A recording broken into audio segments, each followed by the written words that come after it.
Аз ще започна от края. Искам да си жив и здрав, честито. Ти имаш едно почетно звание, за което седат младите хора. Това е университетско звание, много е важно. И затова я носи с достоинство гордост, защото това е обичта на бъдещето.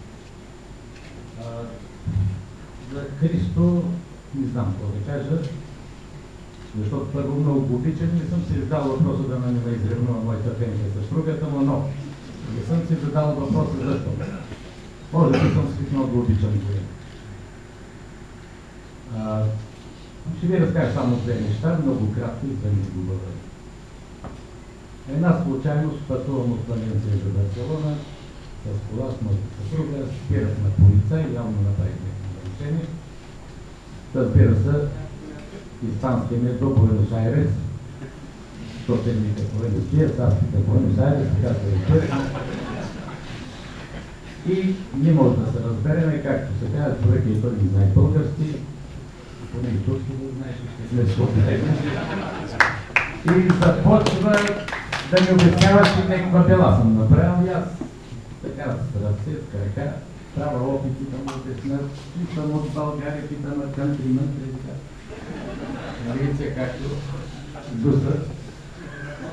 И в един момент се сещам, разбира се, винаги в багажника слагам по някакъв каталог, а в каталога, разбира се, имам снимки с много обичаните от мен хора, имам с Христо Тръгърна. Знамата една прекрасна снимка и му вада на полицай и вика, този. И той, о, Стойко, дава.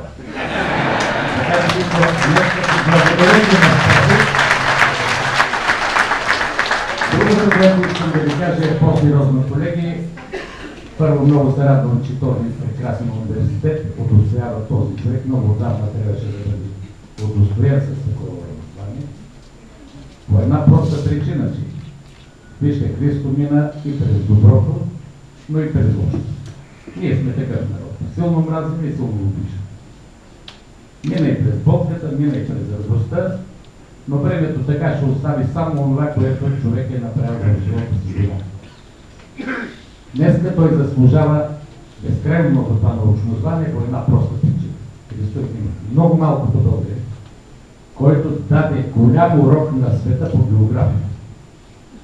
Той начерта с ясна светлина картата на България на световната карта.